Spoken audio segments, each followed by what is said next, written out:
Awesome. Thank you. And so welcome to our 2025-2026 ERWC webinar series. And we're super excited for our host for January's workshop.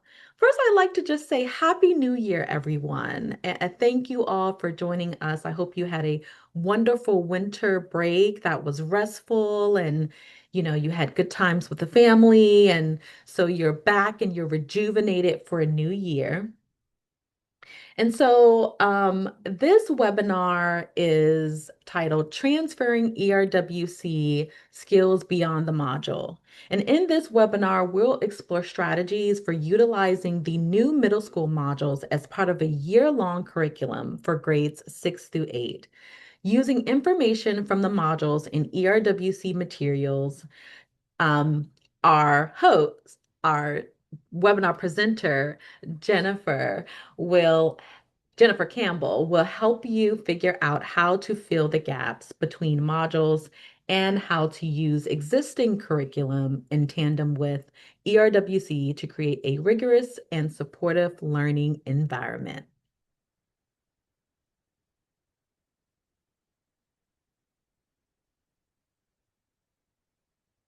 But before we get started and jump into our webinar, I'd like to announce our upcoming ERWC webinars that we have listed here.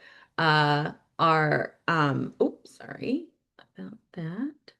Um, so if you go to our website, the ERWC online community, and you go under events where it says webinars, you'll find our upcoming webinars that you can register for this upcoming year. We have some exciting webinars lined up for you all. Okay. All right, and then we have our ERWC workshops that are listed under again, under events, but it's the workshops tab. We have our high school 3.0 introductory workshops listed there, as well as our middle school ERWC workshops listed there as well. Very excited. That's a new addition. The middle school modules, 6th through 8th, are a new addition to our ERWC webinar site. So, yeah. Oop, and that's my dog Sasha you heard in the background. Next up, we have our ERWC Literacy Conference, Monday, June 29th, 2026 at Hyatt Regency near San Francisco Airport. So save the date for that. Registration will be coming out next month, and we're super excited about that. In addition to that, we'll be announcing our call for proposals soon. So if you have an interest in presenting at the ERWC Literacy Conference, we'd love for you to submit a proposal. Again, that information will be announced soon, the call for proposals within the next week or so, and then next month, the registration. And so stay tuned on our website if you're not already. Please email us so that you can be added to our listservs to receive that information.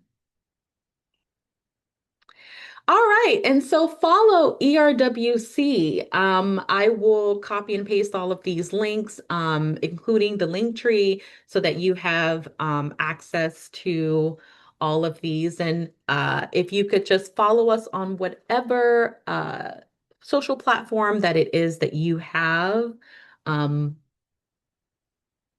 and you can stay abreast on all of our events and announcements and things. And without further ado, we have our webinar presenter, Jennifer Campbell. Jennifer is a veteran middle school teacher, mentor, and induction facilitator in the Yuba Sutter. Hopefully, I said that right. I am not a California native, sorry. Area of Northern California. She's been a part of ERWC for over a decade, working as a steering committee member, workshop leader, and module writer. She is currently working on her third module with integrated and designated ELD support. And I will hand it over to you, Jennifer. Thank you so much. I appreciate it. Okay, so I'm gonna share my screen here and get started. This is my first webinar, so I'm super excited and thank you guys so much for being here. I am going to get started with this, and I want to say that as I go through, I'm really interested in everything you have to say. So please don't hesitate to put anything in the chat. And if I don't catch it, I think somebody else will, and I'd love to answer any questions that you have. So I'm so grateful to be here. To get started, I wanted to thank you for introducing me. I wanted to also just kind of say a little bit about how I got here and tell you a little bit about my path. And so hopefully what I'm going to tell you today is going to make a little bit more sense. So to start with, I am a teacher. I teach eighth grade reading and literature and leadership up in Yuba Sutter, which is I teach in Marysville. So if anyone's been there, it's an hour north of Sacramento. And so part of my the reason I can do all of these extra fun things is because I have an amazing team. So you can see I'm part of we have a 3-person team at my school, a reading teacher, a language teacher, and an ELD teacher. So that's my team right there. And when I came into this, it was a long time ago. It was when the very first middle school modules were being released, and we're on our second set. So this was quite a while ago, and I started to become a workshop leader, and through SCOE in Sacramento. And I've gotten to do a lot of different professional teaching through that, different learning, to keep constantly up to date. And luckily, I was able to write some modules. So my first module was called The Distance Between Us. It's for 11th graders. It's a memoir, full length. And I got to meet the author of the memoir, Reina Grande, who's an amazing person. So that's my picture there. And then once we finally got another grant to work on some new middle school modules, I wrote one for 8th grade called Bees, Nature versus Technology. And so I'm going to hit a little bit of that today, but I do encourage you to, of course, check those out.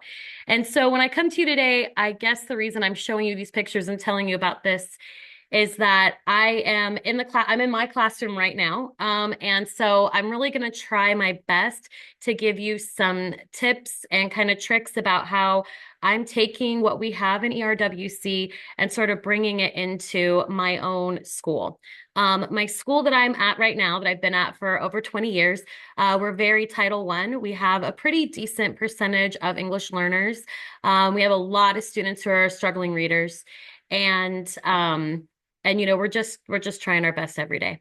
So when we go through, I do want to say we are going to talk a little bit about like your adopted curriculum and your or school supported curriculum, and then of course ERWC.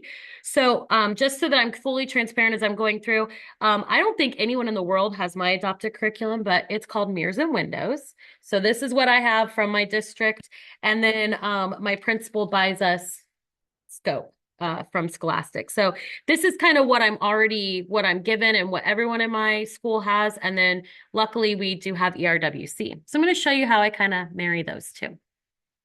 And let me see before I move on, I want to make sure I can see the chat. Oh, perfect. Oh, yay! Someone's teaching bees right now. Woohoo! I'd love to hear how that's going. With this, the next thing I'd like to do is just kind of go over my goals for our time together today. First of all, I want to go over making a plan for your time, evaluating your gaps, um, your different language affordances that we have with the RWC and how that might differ from your curriculum, your student engagement, and then your personal development. And at the end, if we have time, I'm going to kind of hit on some of the resources that I know I've relied on as I've tried to kind of marry these two curriculums.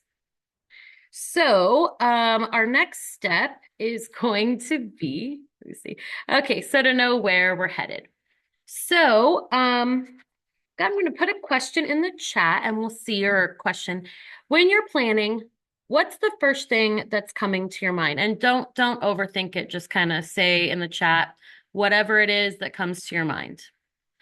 What do you think of when you're planning? Any ideas?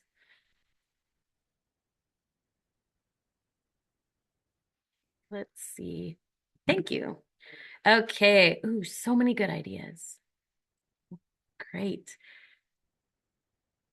Okay, perfect. I think a lot of us are here that have a lot of similar ideas. Um, so we're all looking at like, I think some version of what our students need, the outcomes that we're hoping to get. And I think something that I'm always thinking of when I'm doing this is time. And how can I don't know if anybody said that in there, but how can I squish everything I want the kids to learn into the amount of time that I have? And so I'm always kind of looking at like my year as a whole and then kind of breaking it up semester, quarter, month, week, and day. And so for me, I found that with the attention span of my students, a month is pretty much like the absolute longest I can do anything before it kind of all falls apart. And so when I'm planning these things, I'm always looking at how many days per month we have. Are there any special events, anything like that? And then kind of using that going backwards. So the reason I'm asking this is because I really want you to be thinking, and you might jot this down on a piece of paper. If you're really, truly honest with yourself, what units do you have that are serving you well? And when I say that, I mean units that you have that not only do you enjoy teaching them, do the kids enjoy learning them, but like you actually get something out of them academically with the kids. Because I know sometimes when I'm planning, I'm thinking, oh my gosh, I love reading this story with them, or oh, they always have so much fun when we do this. And that is important, but sometimes we get kind of bogged down in that, and we have to sort of start thinking, okay, what is really going to make the most impact for our kids. So I know for myself that I absolutely love my kids love The Outsiders. And when it comes to May and I've got eighth graders and they're ready to promote, I always am kind of looking for something that's going to keep them going. So instead of just like reading through the book at the last minute, I'm trying to figure out like what can I add to it? What have they already mastered at that point that I could kind of capitalize on? And so for me, I found the script of The Outsiders. And so my kids are super good at reading at that point. They love kind of readers theater. So we've been kind of marrying those two things. Another thing I know is that the months like November that just passed, I knew that like we had so much time off in my district. And because we had a 4-day weekend for Veterans Day and then our break. And so I knew I had to have something that was going to really hold their attention and something that would work with those breaks. So I made up a unit about multicultural superheroes. And both of those, The Outsiders, which I've done many times, and then this new unit I made about superheroes, it was going great. But I started to think too, when do I have months where it's like long, where I have time to really jump into something? So for me, that's like September, March, April. I have like a lot of time. And so then what's a culminating task? And how am I going to kind of tie it into what I already want to do? So when we go to the next thing, we need to think. I'm leading to something here. How are you assessing your students during your typical units? So I know some of the units that come with my textbook, we're really looking at you know, a an assessment, like a test, paper, pencil. I can put it on Google Forms. Anybody else have tests? Seems like for me, when I'm looking at the things I have like that, they're much more traditional, right? Either like traditional, oh yeah, thank you, Nicole. Or sorry, I'm not saying that right. Thank you. But on-demand writing, yeah. So an on-demand writing, it might be some of our units we use the interim assessments, but it's less of a writing thing a lot of the times and more of a just, did you understand it? So that's kind of where I think ERWC has helped me kind of blend blend things. So what I want to do now is kind of go through, and I don't know how many of you have seen this. It sounds like some of you have. But I'm going to show you the different modules that we have, or the order of them. And I want to show you, we have sort of an approximate pacing where we think that these might fit in the skill set of these students. So here's our sixth grade modules. And we have the Metaverse and Me, which is a manuscript. And I did include in here, I went through the module overviews and put down there the kind of like the length. So 13 days. And then what do they need to do? They're writing a letter to an administrator. And we recommend that one's in the second semester. Then you have Keeping California Wild, which is nonfiction texts, 16 days, and a group presentation. That's first semester. Then we get into Booked, which is really cool because it's one of the new genres, and this is the novel and verse, in case anyone hasn't seen it. And that's going to be 17 days.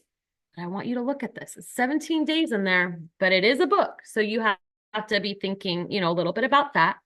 And then we have Facts of Life, which is Gary Soto, short stories. And that's the longest module that we have in sixth grade at 23 days. So when I look at something like this, that's kind of how I'm backwards mapping, is I'm saying, okay, they're saying 23 days. March has 26 days. And so I know I'm going to be able to fit it in there. So that's sixth grade. Our seventh grade is we have 5. And so we've got When You Trap a Tiger, which is the full-length novel. 24 days, that's the longest one in seventh grade. And at the end, they write a folk tale. And I know that you could see this, but I think seeing it all together in this way really helps me to kind of plan to see where I can fit things in. So Water Protectors is nonfiction articles, 19 days, and they're writing a public service announcement. They Call This Enemy, which again is in one of the new genres. It's the graphic novel. They're going to do persuasive writing with that, 18 days. Sharing stories, creating community. It's a really neat, like a collection of personal narrative excerpts. And so at the end of that, they would do a short memoir and a self-portrait. And then My Language Journey, which is nonfiction articles. That one's about 3 weeks. And so when I'm looking at this, I'm thinking these culminating tasks, they're not really matching up with anything that I have available to me in my existing curriculum. So I'm so excited, like a public service announcement. That's fantastic, right? It's real world. It's more authentic. So then the last one, obviously, our 8th grade, we have our Bs. The one that the one that I wrote. And for that, there's an article and readers theater, and then they make an argumentative slideshow to a particular audience. We also have The Underground Abductor, and this is a graphic novel, and it's about Harriet Tubman. And at the end, they will be making an infographic. And I am just kind of lightly going to say that this is available on the online library called Epic. I don't know if anybody knows about that, but I'm so super duper excited because I didn't think that my school would buy these, so I'm really excited. And then we have Songs of Praise, which is a poetry unit focusing on a lot of odes. And at that, they'll be writing either a rhetorical analysis or their own ode. We have Our Plastic Addiction, and it's got some TED Talks, an article, and then that has 2 culminating tasks. They do their own TED Talk and a letter, just super cool. And then we have Living Beyond Borders, which is, again, another collection of short stories and some poems.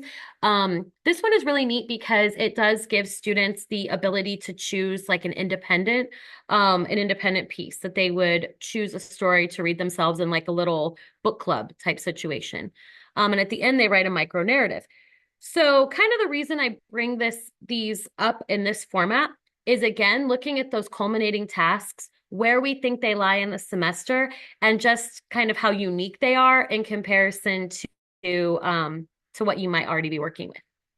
So the last part, as far as our resources, and I don't know, I'm just saying, because for me, I still like some of the things in the archives. And these are our older modules, the first ones, and they don't offer the ELD support. They're not up to date with the newest ARC that we're going to talk about here in a minute. But some of these are kind of timeless. Like when is lying okay? Really, things about lying are not changing that much. So that's one that my school really, we love that one. And our seventh grade team always does tap versus bottled water because they pair that with a long walk to water.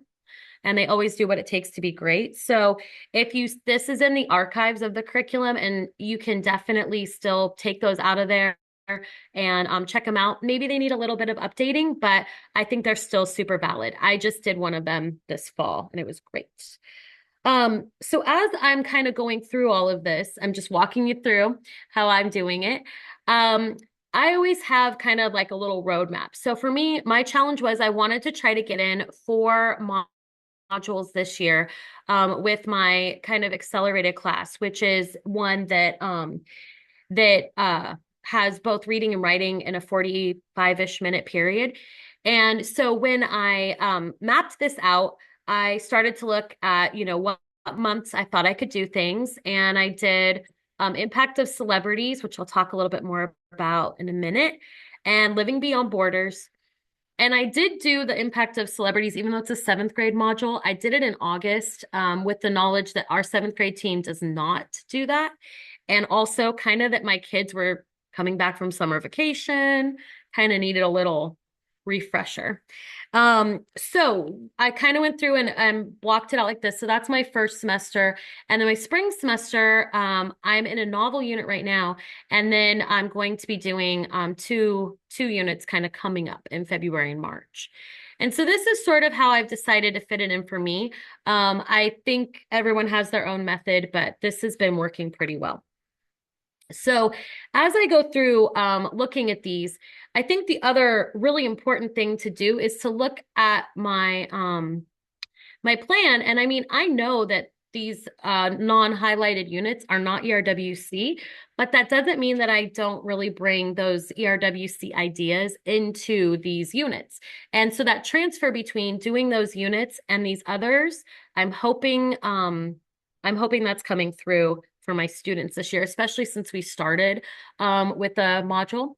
So for me, thinking about this, I've got to be cognizant of balance. And I don't know if anybody else is this way, and I hope you aren't, but I love reading so much that sometimes I put way too much time into reading.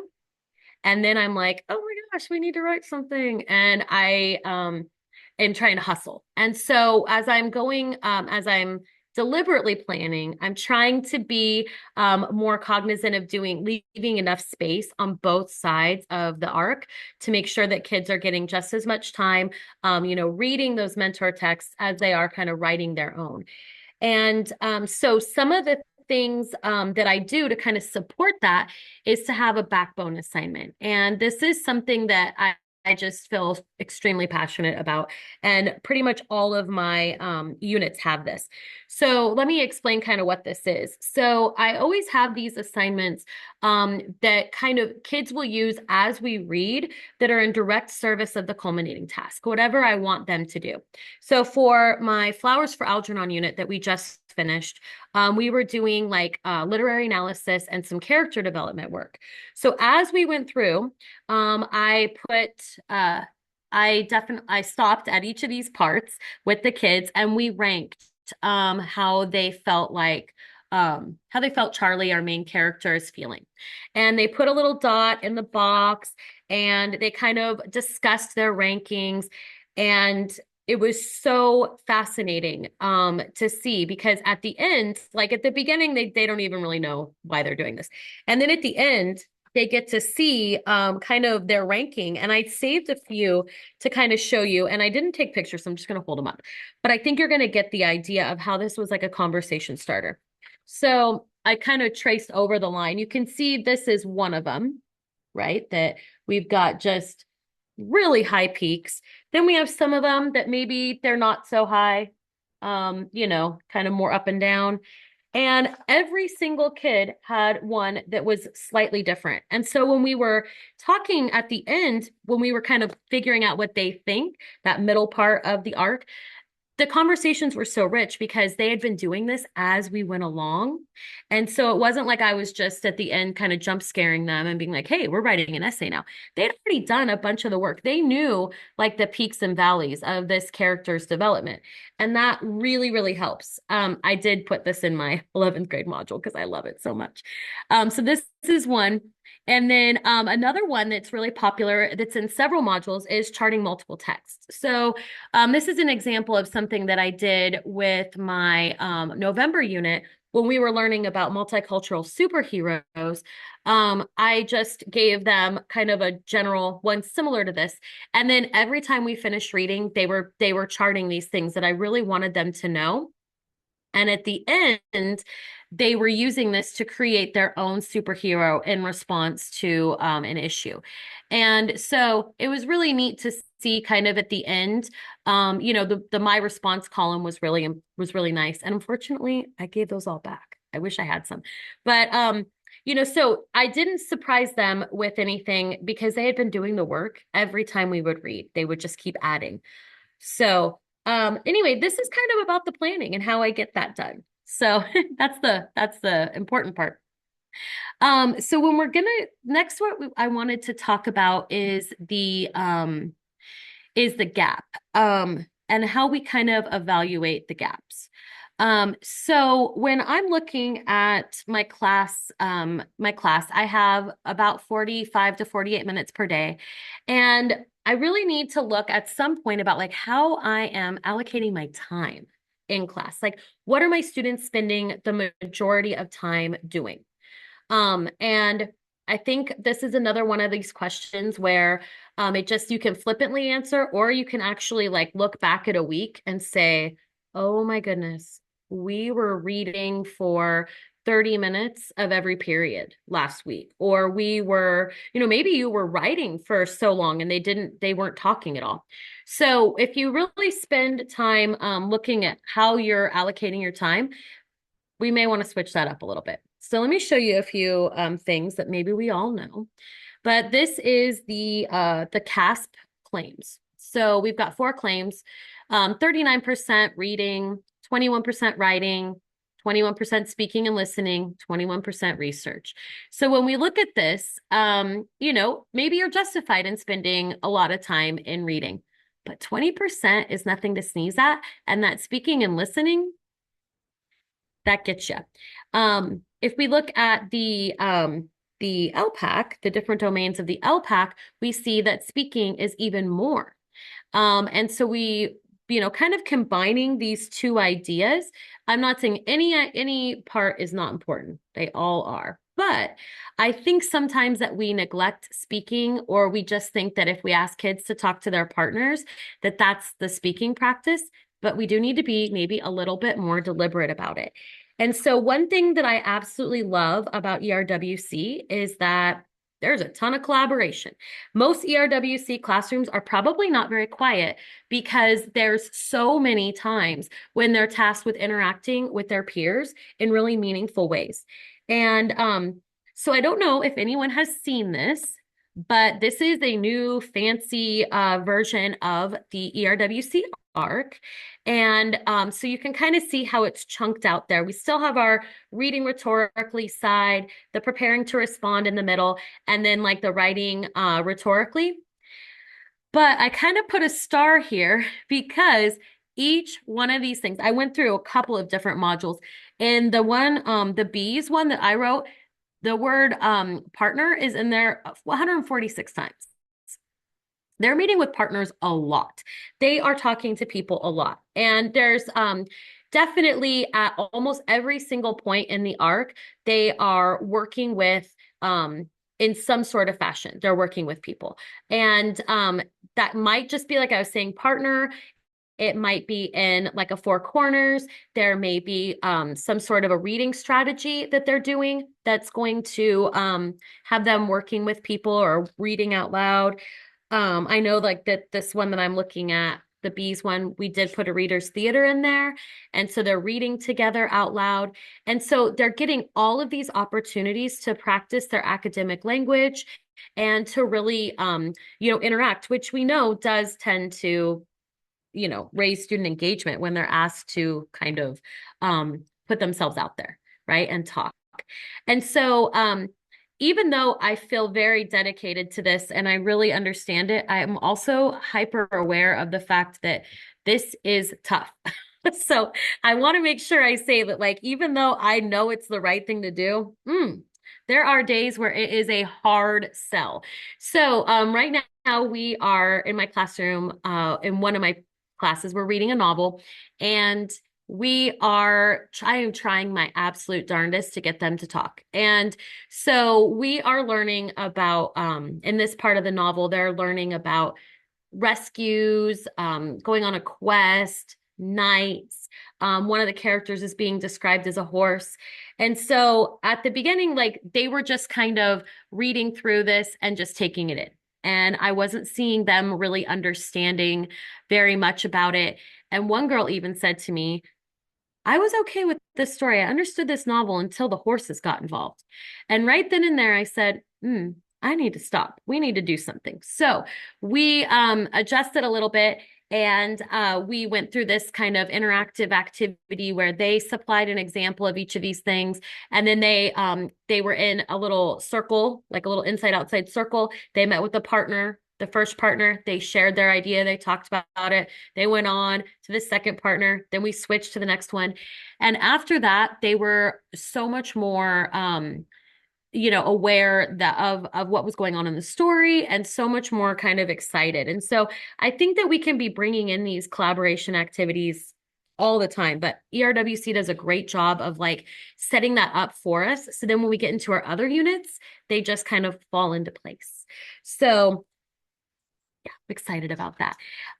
So when we go to the kind of next part, this is something that I personally have learned and so much from ERWC in this regard. And just my wonderful mentor, who I know is here, Robbie Ching.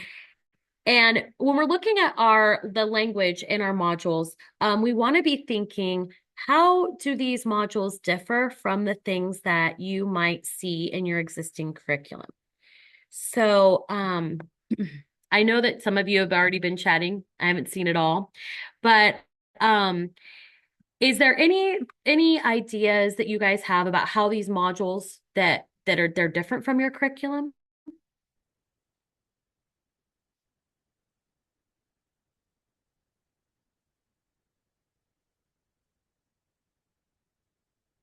Oh, you can put it in the chat if you would. I'm very interested to see what you want to see.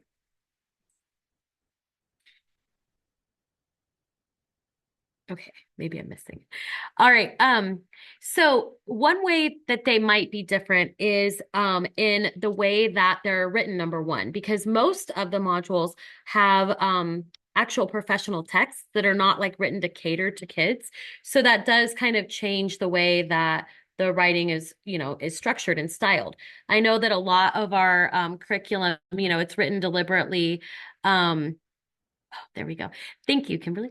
It's written kind of deliberately. Like, let's say that I'm teaching text structure. I can read an article that's going to have every single text structure in there. And so it's a real slam dunk for kids. They can find them really easy.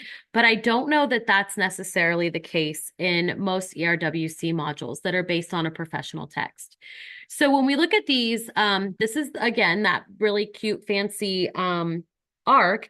And when we're looking at this, we're going to see that a lot of the time, I don't see a thing that necessarily says language, but that's because it's embedded into so many of these different activities. So when we think about these texts, when we think about them, we are asking kids to kind of revise the way that they're thinking about their reading. And so these texts in these modules, they're going to be used in multiple ways. So they're going to read them multiple times, and there's a relentless focus on the text. And so I feel like that is kind of a key difference between the ERWC modules and the other curriculum, because sometimes it's kind of a one and done, like you read it once and you just keep swimming.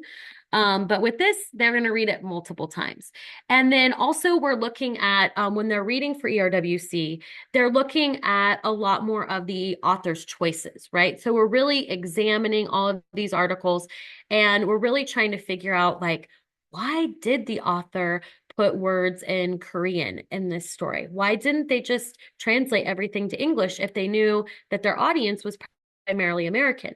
Like, what was the rationale behind that? And so asking kids to do that is kind of a change up. And so basically, in ERWC, I feel like comprehension is sort of just like the foundation, but not the whole point. Whereas in a lot of our curriculum, it's like, oh, well, they answer comprehension questions, and that's great, but this is a little bit more. So going on, when we're looking at like how we're thinking about language, I feel like a lot of our existing stuff in the past, we were seeing a lot of like grammar or language activities in isolation, or maybe just as like warm-ups when the kids come in the door. And or at the only at the end of a major writing assignment, like maybe they wouldn't even think about what they would be editing until it's like the day before it's due.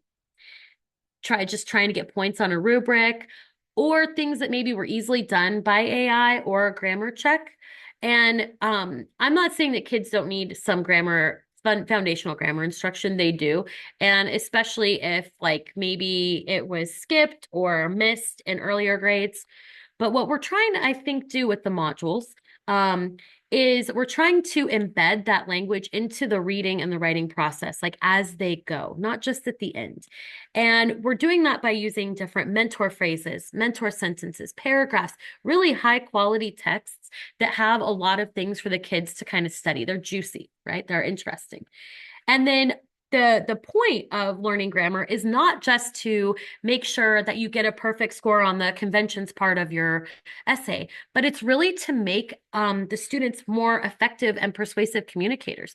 Can they make a few switches in their language that raise their credibility or that, sell their main point better? And all of this does require this awareness of kind of like audience and purpose. Who is this person writing for? Why were they writing? And asking them those kinds of questions, I think, is going to give us a little bit better results. So I think most of our students probably know how to use language, even if they don't maybe know like the term for it.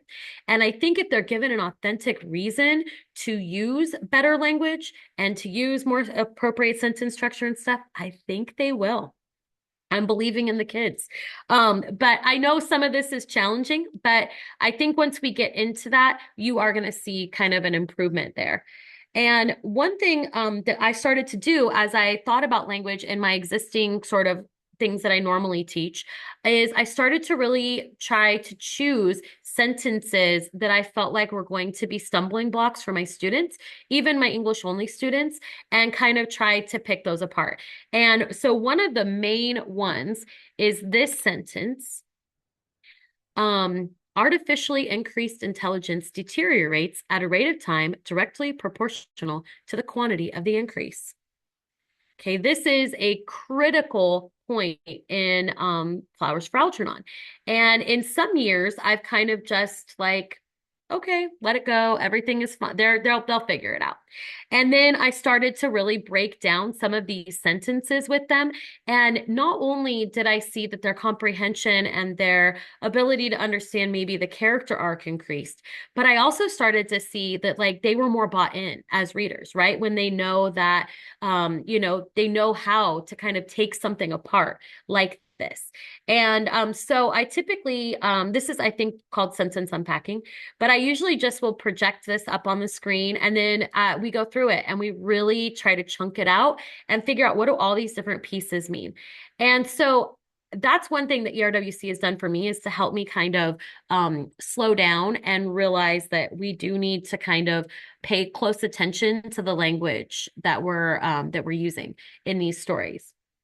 So kind of related to that, I think that there's a really important part to know, is that a variety of your students are probably going to need support to fully engage in these modules. So this is going to be a little bit different than your curriculum that's written like at your exact grade level. So one thing I would say to do with this that I do is I look at both sides of these new modules. I look at the integrated and the designated, and I kind of pick and choose. And luckily, like I said, I work in a team of three, and the ELD teacher, I can just be like, hey, I'm going to use this one, and she's fine with it. Um, I think sometimes the students might need more support than the module writers offered. We are trying, but so it's see if any part of the activity is manageable for your students. Like maybe they can do some parts of it and they just need support for like the end. And also, just a pro tip in case you haven't already thought of this, since collaboration and conversation are so important in these modules, you really are going to have to think through who is sitting with whom and like, is it going to work out? Because not preparing for that can kind of derail some things. And then also, I would say too, I have to do all these activities myself. So as I'm going through and I'm planning, I'm doing the quick writes, I'm figuring out like, what is my culminating task? Like, what is my slideshow going to look like? Or what is, my final thing going to look like? And it really helps me to see kind of like the pitfalls. So, I really do feel like the modules are pretty engaging, but I do want to talk a little bit about student engagement and I'm gonna go through, I can see it. So when I start a new unit, something I always consider is like a good launch. Something like that's going to be kind of fun for the kids. It'll get them interested, get some background knowledge going. And I do think that the majority of our units do start really strong. Like they start with something really fun or something that's going to really draw kids in. And so that's kind of an important part. And then it's also, in my experience, been a really important thing to prepare them for what's coming. So, participating in these modules sometimes does require like a little bit of a paradigm shift in our classrooms. And I remember a couple of years ago, before we had these brand new set of modules, but I would literally talk to my kids about why ERWC exists. The fact that all of these people that wrote these modules just want them to be successful as they get into high school and college. And so we would almost call it like some little college prep units. They know that this is different than our regular textbook, but they're doing this in service of their futures. And so a few things that I just kind of wanted to think about with this is some workflow and class structures, because I know that for like my classroom, when my kids come in the door, they typically grab like a handout or, something like that at the door. They get their book or their Chromebook. And my expectations are, we turn our work in at the end of the period. They don't take a lot of stuff with them home because I want to make sure it doesn't get lost. So there's a little bit of workflow and class structure because this doesn't technically, like most modules don't have that clear warm up. And they don't have that clear structure that you might have in your classroom where you have like a warm up, some part that you do on the, I do, then they do a little activity and then they do something on their own. A lot of the activities, you're going to control how they fit within the days, but you might not see, it's not going to be like a clean, like quick write every day to start. So you might have to think about that. And we also want you to be thinking about what does the module think your students already know? So as you read through the module and you're doing your planning, what does it, like if it already thinks your kids know what an a positive is, do they? If not, you might have to pencil in something extra there. And how are these strategies changing the way that they participate? So if you've gone for 3 months and your kids have sat in their seats, read out of their books, written down something on paper, maybe they played like a blue kid every so often, and now all of a sudden you're like, okay, get up, find a partner, go to the corner. Okay, you're going to be making a poster. That's going to be a change for them. And they're going to need like, a little bit of wiggle room there or some sort of preparation. And then last, and I think this is really important, it's come up in some interesting ways. How are your kids keeping their materials? So Do you have interactive notebooks? Do you have folders? Because most of the modules, like they're going to look back at something from activity 1 when they're in activity 20. So if they've lost all that other stuff, it's going to be tricky. So thinking about how your kids are kind of managing their materials is super important. And that's something that, like, I put these up here because I've had to think about all of these as I've gone between the units. And sometimes it makes it really, like things that I have adopted because I've been doing an ERWC module, then has kind of translated into the next one. Like I said, okay, we're going to keep all of our materials for this module together in this folder. And then the next unit we get to, it's not ERWC, but look at them going and putting everything in that folder. So sometimes, it can transfer over in that way. And I do want to say I think we, and I hope I'm not speaking incorrectly, but we have some assumptions that number one, your students have skills, knowledge, and opinions about issues in the world. Your students are reasonably well behaved and engaged in your class, like they want to learn. I know that we've all got squirrels. There's always going to be tricky kids, but generally speaking, your kids want to learn. They come to school because they do want to learn something. I mean, they want to see their friends, but And then also the other assumption is that like you're thoroughly familiar with the module path that you've chosen and you've really taken the time to kind of plan. So these are some of the things I'm thinking about for student engagement, because nothing will kill student engagement faster than if you're kind of like on the online community, kind of like flipping through and trying to figure out the next activity while they're like sitting there looking at you. So the more you can plan it out, the better. You're going to keep their interest by that urgency. So as we're also saying, like something else that keeps them like really engaged in our modules is that they're being asked to join a conversation that's already in progress, right? So people have been talking about bees and the bee situation for years. And so now what we're going to ask them to do is to consider like kind of what they think is important about the issue or text and having them connect to it in a mature way. And so having them do that and like really valuing what they think and what they already bring to the table is engaging, right? They like that. They feel like they're, treated as, something not an empty vessel, but something that's already full. And we just need to kind of fix it up a little bit. And as a writer, these activities are asking them to kind of add their perspective and to be thinking about their own sort of rhetorical and language-based moves. I am so sorry, but I'm being like hunted by a mosquito right now. So if you see me like dodging something, so the as we go through and we're looking at all these mentor texts and guides, students are going to start to see that they can kind of match that up and they're going to get better as we go. We just have to have faith, right? So I wanted to show you a couple of things. This is, I know somebody had said, I think I glanced at that.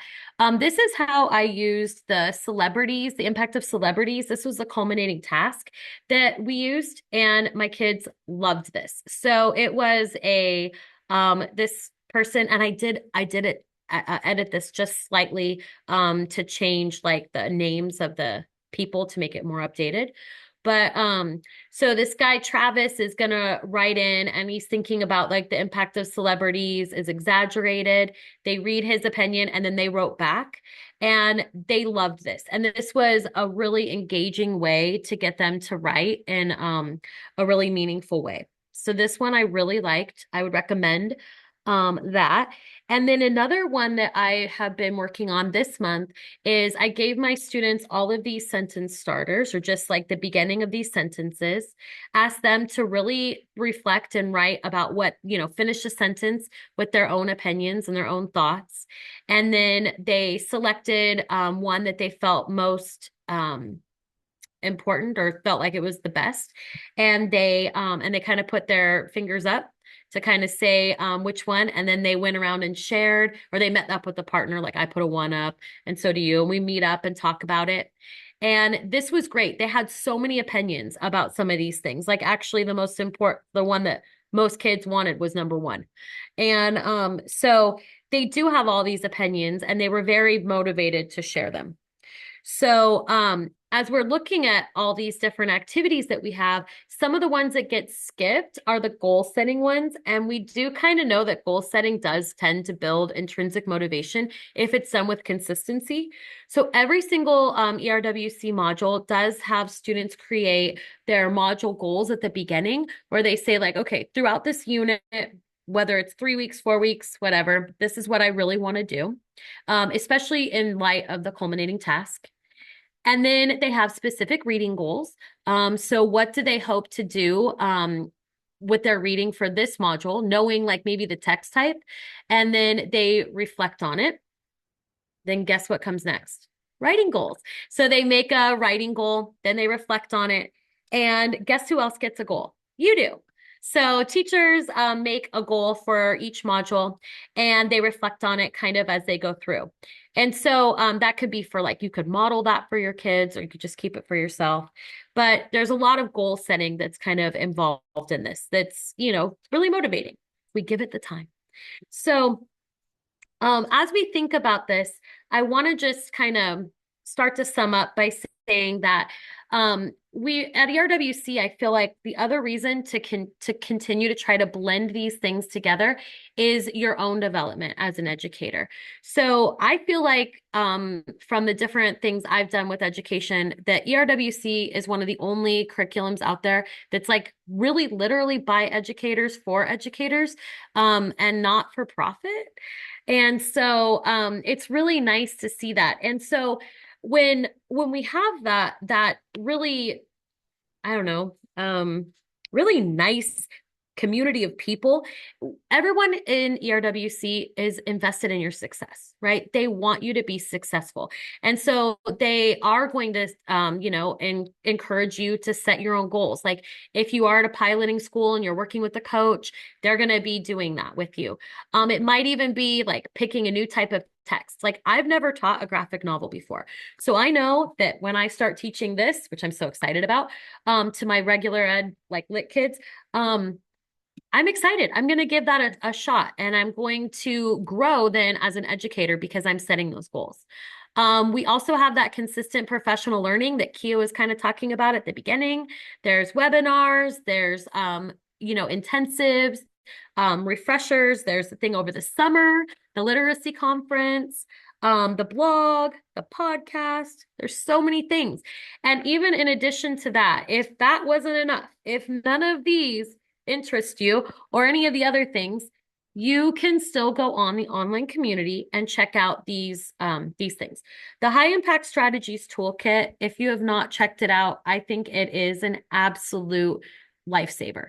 So basically what it is a gigantic collection of all of the different strategies that you might want. So let's say, oh, I want to learn about how to do a gallery walk. If I click the link, it's going to take me right there and it's going to give me kind of like a generic sort of gallery walk, like what it could be. And then it's going to give me the module that it's in so I can get the context. And it has that for so many different things. So maybe you aren't ready yet to fully like dive into something like this, but you want to take an existing unit and just add a few activities. Check this out. The same thing could be said for the essential pedagogies. There's a lot of different things in here that you could read about, especially if you've got English learners. You can kind of check this out and see there's all different kinds of things that you can look through here that would help you to prepare your class and your students. So the last one, I don't know where it's at in the online community, but I can put the link, is the know your text before you teach it. And I know we usually do this in at least the professional trainings, a lot of them I've been to, like you go through and kind of really, really annotate the heck out of your text, look at it, make sure you kind of know everything about it so that when you do get into class, you're really ready to answer all those questions. So those are sort of my my kind of 2 cents, I guess you could say, about working in ERWC and trying to adapt it to my existing curriculum. So I'm definitely happy to take any questions that you might have, and or if you I have my email address here. I'm happy to respond to any emails. But I'm so grateful that you spent this hour with me. Thank you so much. Oh, perfect. I'm glad you're helping each other out. Wonderful. So yeah, if you have anything, like you can put it in the chat, I would sure appreciate it. Oh yeah, the talking on topic. Um, And I think that the main thing that I'm kind of doing is walking around a ton with the clipboard. And then I also usually kind of spontaneously will call on groups at the end to make sure and like have them share out, like either using like a wheel or popsicle sticks or something like that to make sure. I don't know if I missed any other. The the slides, I'm not really sure about the slides where they go. Audrey, there is, and when you go into the module for booked, it is going to give you, I believe, a plan for the reading if you check that out. So, And Jennifer, if you're open to sharing the slides, let me know, and oh, sure. I will post the recording and the link to the slide on the ERWC community. We're on the webinars page. So you all can find the recording to this webinar as well as any webinar resources, if available, on the webinars page. Awesome. Thank you guys so much for coming.